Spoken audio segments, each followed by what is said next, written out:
বৃহস্পতিবার ককটেল বিস্ফোরণের সময় ৩ জনকে আটক করে মোহাম্মদপুর থানা পুলিশ। তাদের দেয়া তথ্যের ভিত্তিতে শুক্রবার সন্ধ্যায় জেনেভা ক্যাম্পে চালানো হয় অভিযান।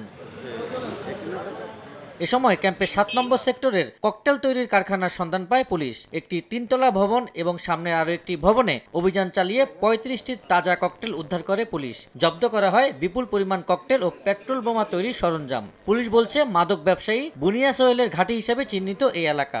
ককটেল তৈরির সরঞ্জাম পাই বিপুল পরিমাণে, প্রায় আপনারা দেখবেন ৪ বস্তার পরিমতো হয়েছে। এখানে পাশেই আরেকটা বাড়ি, নির্মাণাধীন বাড়ি, ওটাতে আমরা আরও অনেকগুলো ককটেল উদ্ধার করি। তো সব মিলে ককটেলের সংখ্যা হচ্ছে ৩৫টা, আর প্রায় ৪ বস্তার মতো জর্দার কৌটা, গ্লাস চূর্ণ, পেরেক এগুলো উদ্ধার করতে পারি। কারখানাটিতে তৈরি ককটেলগুলো ব্যবহার হয় অভ্যন্তরীণ সংঘাতে। সাম্প্রতিক রাজনৈতিক পরিস্থিতিতেও এগুলো সরবরাহ করা হতো বলে ধারণা পুলিশের। জেনেভা ক্যাম্পের বাইরেও যেসব নাশকতার কাজ এতদিন হয়েছে বা বর্তমান সিচুয়েশনে হচ্ছে, সেখানে ব্যবহার হচ্ছে। তাছাড়া ভিতরে তাদের মধ্যে যে অন্তর্কন্দল আছে, নিজেদের বিভিন্ন গ্রুপের মধ্যে যে মারামারি হয়, সেখানেও তারা ব্যবহার করে থাকে।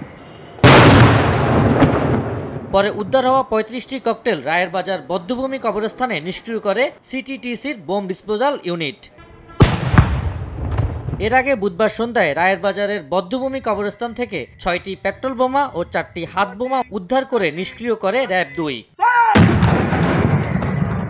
আবু সাইদ নিশান, সময় সংবাদ, ঢাকা।